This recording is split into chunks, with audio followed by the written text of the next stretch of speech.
On January 1, 2018, Madison Products issued $40 million of 6% 10-year convertible bonds at a net price of $40.8 million. Madison recently issued similar but non-convertible bonds at 99, that is 99% of face amount. The bonds pay interest on June 30th and December 31st. Each $1,000 bond is convertible into 30 shares of Madison's no par value common stock. Madison records interest by straight-line method. June 1, 2020, Madison notified bondholders of its intent to call the bonds at face value plus a 1% call premium on July 1, 2020. By June 30th, all bondholders had chosen to convert their bonds into shares as of the interest payment date. On June 30th, Madison paid the semi-annual interest and issued the requisite number of shares for the bonds being converted. The first and second requirement as for journal entry of the issuance of the bonds and interest payment on June 30th, 2018. First, the issuance of the bonds in the United States, the convertible bonds do not record a conversion feature. So even though the question provides us with non-convertible bonds, we don't need to compare the convertible bonds with non-convertible bonds to find out the convertible features price. We simply record the bonds face value, cash, and record the difference between face value and price as discount or premium. In this case, face value is $40 million. Cash received was $40.8 million, so there is a premium. The question asks us to enter number in whole dollars. So the issuer received cash of $40.8 million.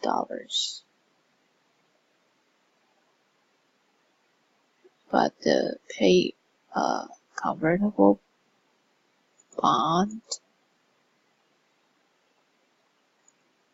is $40 million. So to balance the entry, we need to plug in a credit, and that credit for issuance journal entry is premium.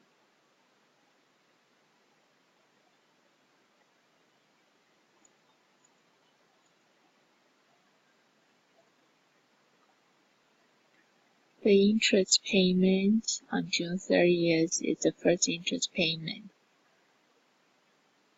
For straight line method to amortize the premium or discount, we will take the premium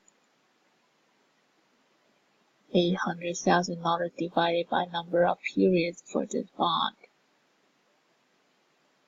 The bond is 10-year long and pays interest semi-annually, so there are 20 periods. We can calculate total premium for this bond is $800,000 divided by 10 years, two payments per year, so 20 periods. So each period we will amortize the premium $40,000.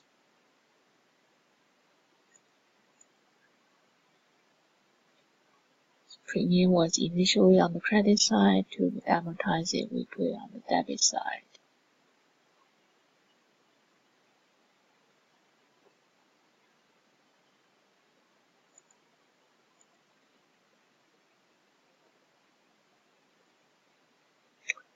And then every period we pay interest of 3% of the face value.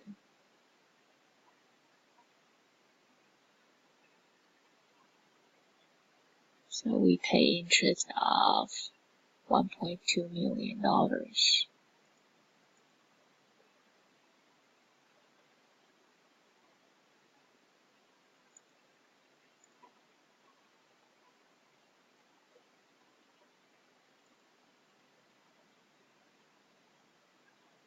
The last step in straight line method is the interest expense.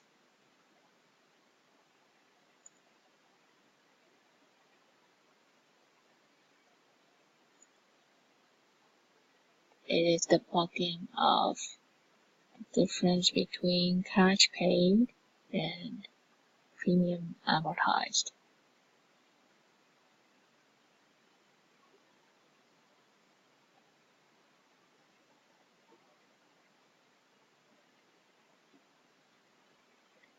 The third requirement has two journal entries. First, to record interest payment. Because Madison uses straight line method to amortize premiums, every time they pay interest, the journal entry will be the same because the premium amortized is the same every period.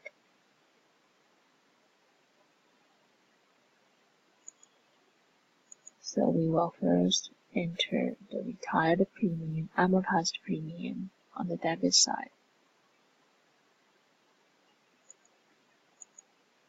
And the premium amortized every period is total premium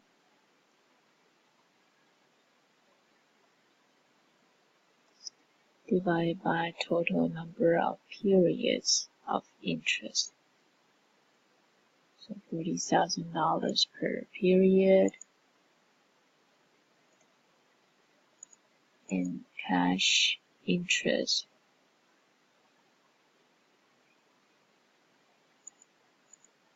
is 40 million of face value multiplied by 3%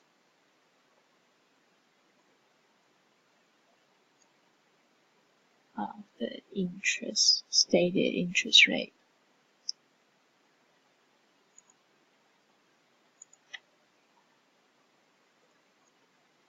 Lastly, we have interest expense, but it will be the account to balance the entry.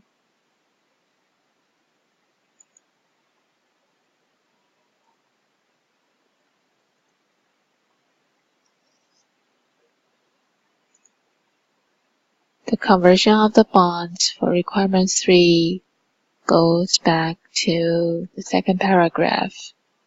July 1st, 2020 says, no, actually it is the conversion happens by June 30th. All bondholders had chosen to convert their bonds to shares. So the bonds are converted into common stock. We will first remove the premiums attached to the bond. June 30th of 2020 is 5 periods after January 1st, 2018. So starting from January 1st, 2018, the bond pays interest every 6 months. So the first payment is June 30th, 2018. The second payment will be December 31st, 2018. In 2018, we had paid 2 interest. 2019, another 2 interest. And then 2020, it is only half year. So totally 5 periods of premium have been amortized. So let me remove the unamortized premium. on the debit side.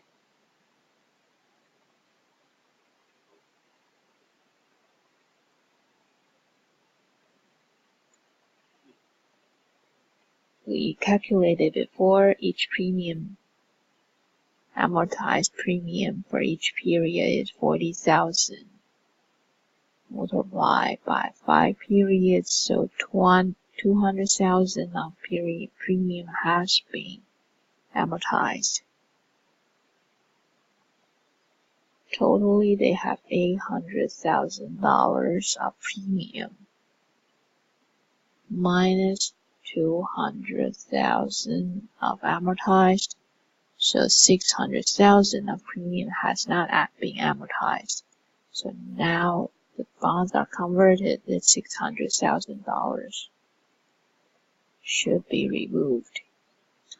And then these bonds are converted into common stock. So we have to remove bonds, and we initially recorded the issuance as convertible bonds payable. So now to remove this payable, we also use convertible bonds payable. All bondholders had converted, so all $40 million are written off. And finally, these bonds become shares, common shares. So we have common stock. Going to balance the entry.